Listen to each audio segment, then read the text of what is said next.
భీమ్ ఆగు ధ్రువ. అన్నయ్య నాన్న అన్నయ్య నాన్న వచ్చావా? నాన్న వచ్చేసావా నువ్వు?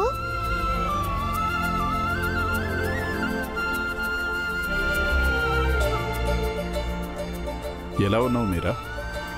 ఏమండి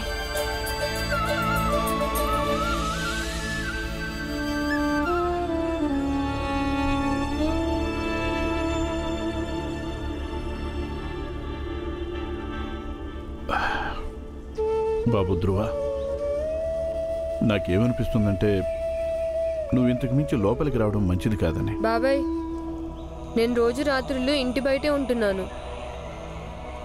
అప్పుడు నాకు భయం వేస్తుంది. ఒకసారి జంతువులకి, ఇంకొకసారి వర్షానికి. వాటి నుంచి తప్పించుకున్నాను అనుకో, అప్పుడు ఒంటరితనంతో. నన్ను కూడా మీతో పాటు లోపలికి రానివ్వండి. ఇప్పటిదాకా రాలేకపోయాను, ఎందుకంటే వాళ్ళ దృష్టిలో బతికున్నాను. కానీ ఇప్పుడు వాళ్ళ దృష్టిలో నేను చనిపోయాను. అందుకే లోపలికి వస్తాను. నేను మీకు మాటిస్తున్నాను బాబాయ్, నా కారణంగా మీ ఎవ్వరికి ఎలాంటి ఇబ్బంది రాదు. నన్ను లోపలికి రానివ్వండి. అవునా అన్న, ఇప్పుడు దాకా ధ్రువ వాళ్ళ సమాజంలో భాగంగా ఉన్నాడు. అందుకనే ధ్రువ మన దగ్గర ఉండడం కరెక్ట్ కాదు. ఇప్పుడు వాళ్ళందరూ వీడిని తన మనిషి ఒప్పుకోవడానికి నిరాకరించారు. ఇక వాళ్ళ దృష్టిలో ధ్రువ చెడిపోవడానికి కారణం మనమే అయ్యాం నాన్న. ఇక ఈ రోజు నుంచి ధ్రువ కూడా మనవాడే. కానీ భీమ్, ఇతను మన వాకిట్లో అడుగు పెట్టగానే ఇతడు ఉనికిని పోగొట్టుకుంటాడు. మరి ఎలాంటి గుర్తింపు లేకుండా జీవితాన్ని ఎలా గడుపుతాడు? అందుకని ప్రస్తుతం ఇతన్ని వాళ్ళ ప్రపంచంలోనే ఉండనివ్వు. ఎందుకంటే ఏవైనా అవకాశాలు మిగిలి ఉండొచ్చుగా తను తన ఇంటికి తిరిగి వెళ్ళి తన తండ్రిని కలవడానికి. ఎందుకంటే సేట్ గారు ఎలాంటి మనిషి అయినా కావచ్చు, మంచివాడో చెడ్డవాడో, కానీ ఆయన కూడా ఒక తండ్రేగా.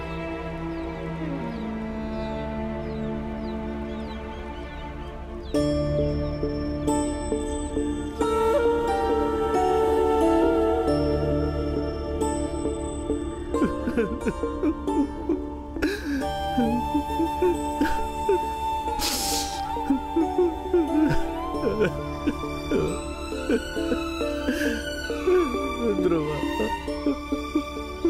ధ్రువ ధ్రువ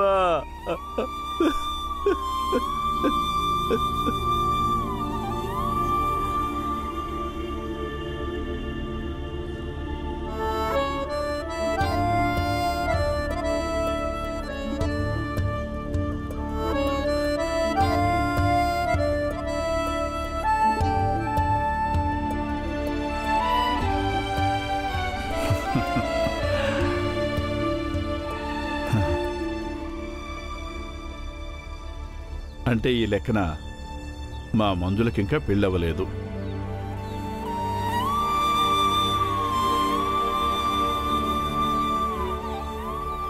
మీ ముగ్గురు కొడుకులు కలిసి పెళ్లి చెడగొట్టారు.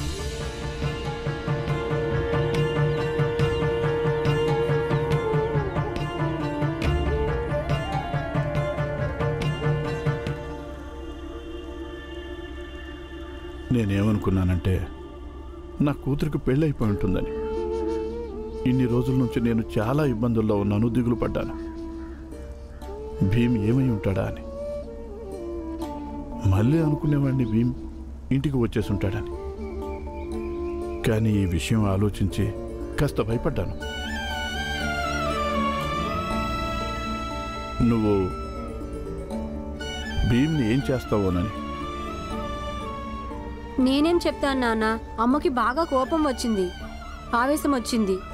మన ఇంటి లోపల ఒక గది ఉందిగా, దాంట్లో చాలా రోజులు నన్ను బంధించి ఉంచింది. ఆ తర్వాత నేను బయటికి వచ్చాను. ఇప్పుడు అంతా బాగానే ఉంది. అవునా అమ్మా?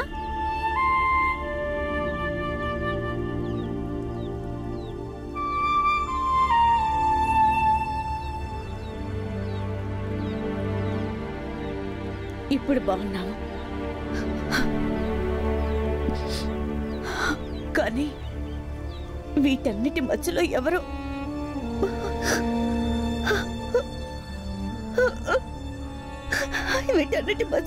ఒక పుకారు పుట్టించారు. మన అమ్మాయి పెళ్లి ఆగిపోయిన కారణంగా మీరు ప్రాణాలు తీసుకున్నారనే.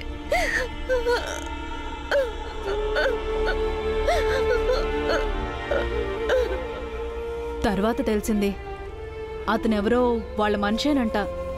అతన్ని చంపేసి పాడుబడిన ఇంట్లో పడేశారు. కానీ ఊర్లో ఎలాంటి పుకారు పుట్టించారంటే రామ్జీ అక్కడే ఆత్మహత్య చేసుకున్నాడని.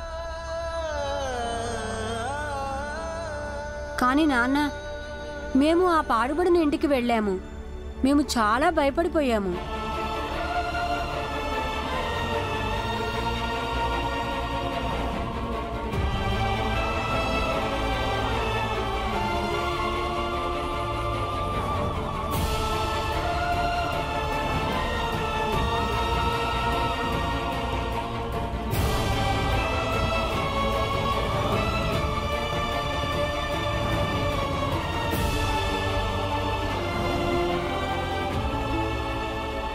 అయితే ఈ లెక్కన చాలా అనర్థాలు జరిగాయి.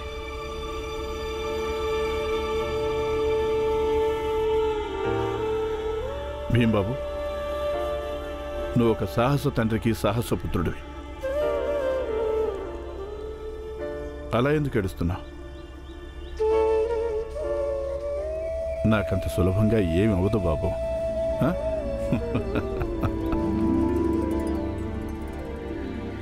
నాకు అదంతా తెలియదు.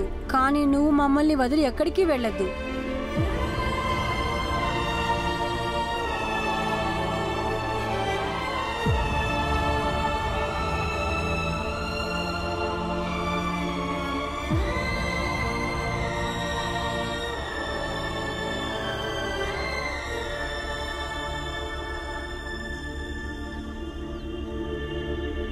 భీమ్, నేను మిమ్మల్ని వదిలి ఎక్కడికి వెళ్ళను.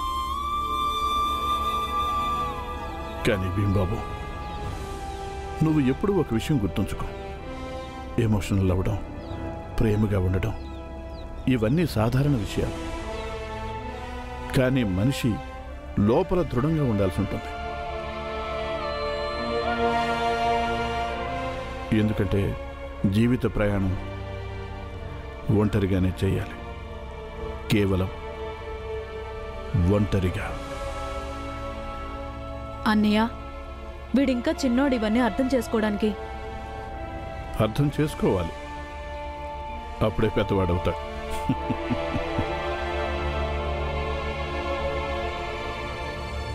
సరే, నేను వెళ్ళి భాస్కర్ని కలిసి వస్తాను. ఈ ఇంటికి పెద్దనైన కారణంగా భాస్కర్ని కలవడం అవసరం. సరే. ఎందుకంటే ఈ పెళ్లి వల్ల ఏదైతే జరిగిందో అది మంచిది కాదు.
ఇక్కడే పెట్టండి. అంతిమ సంస్కార కార్యక్రమాన్ని ఇక్కడే చేసేద్దాం. ఈ రామ్జీ సత్పాల్ ఇంటెదురుగానే చేద్దాం. ఎందుకంటే వీళ్ళకి సిగ్గు రావాలి. వీళ్ళ పక్షం వహించినందుకు, ఒక జీవించి ఉన్న మనిషిని ఇలా చంపుతున్నందుకు.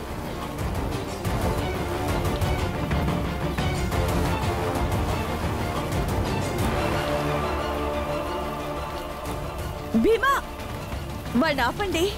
వెళ్ళనివ్వు. భీమ్ ఏదో ప్రయత్నం చేస్తున్నాడు. వాడిని చేయనివ్వు. ఎందుకంటే వాడు ఒక్కడే వాళ్ళని ఆపగలిగేవాడు. ఇలా చేయొద్దండి. తను నా స్నేహితుడు. తన ముందే ఇలా చేస్తే ఎలా ఉంటుంది తనకి? ధ్రువని మీ కొడుకు అనుకోవద్దు. చచ్చిపోయాడని అనుకున్నారుగా, ఇంకా ఇవన్నీ చేయాల్సిన అవసరం ఏముంది?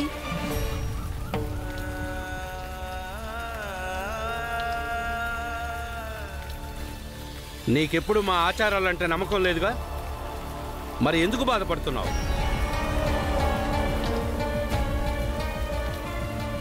ఇదిగో చూడు భీమరావు, ఇదంతా నీ కారణంగానే జరుగుతుంది.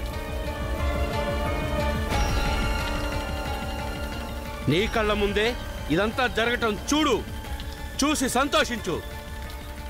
అవును, ఇలాంటి విషయాలన్నీ నేను నమ్మను. కానీ నా మిత్రుడు నమ్ముతాడుగా. తన జీవితంలో ఈ ఆచారాలు అన్నీ ముడిపడి ఉన్నాయి. అందుకే తను బాధపడకూడదని నేను చెప్తున్నాను.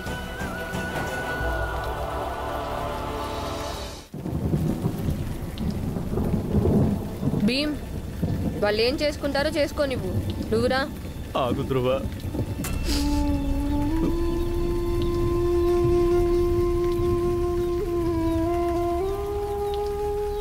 ఒప్పుకో బాబు, నువ్వు శుద్ధీకరణం చేయించుకో.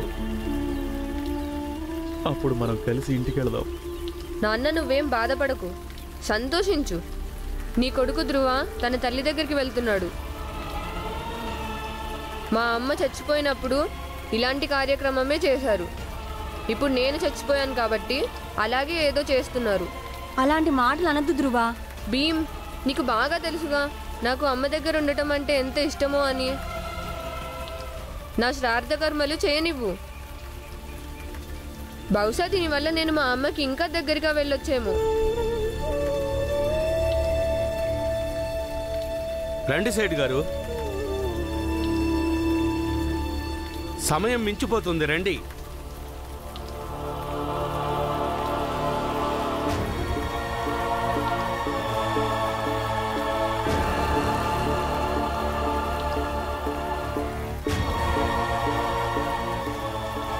రా ధ్రువ ఇక్కడి నుంచి.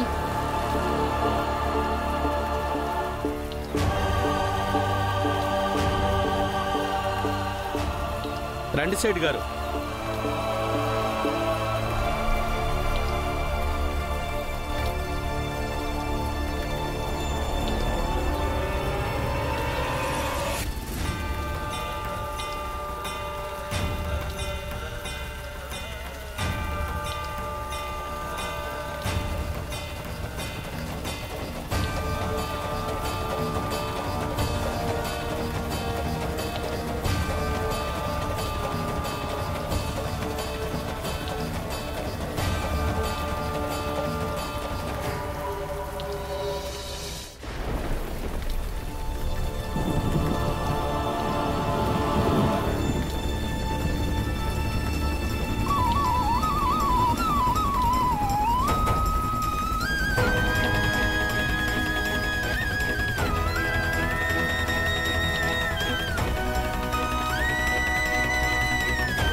ఏంటి సేటు గారు, ఇంకా అర్థం చేసుకోలేదా? దుష్టులకు సహకారం అందిస్తే దుష్టులు పేటరేగిపోతారు. ఇక ఎప్పుడైతే నువ్వు బలహీనపడతావో అప్పుడు ఆ దుష్టులే నిన్ను వదిలించుకుంటారు, తొక్కేస్తారు, నాశనం చేస్తారు.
ఇప్పుడు అందరూ ఎవరిళ్ళకు వాళ్ళు వెళ్ళి స్నానం చేయండి. ఇప్పుడు జరగాల్సిన కార్యక్రమం అయిపోయింది.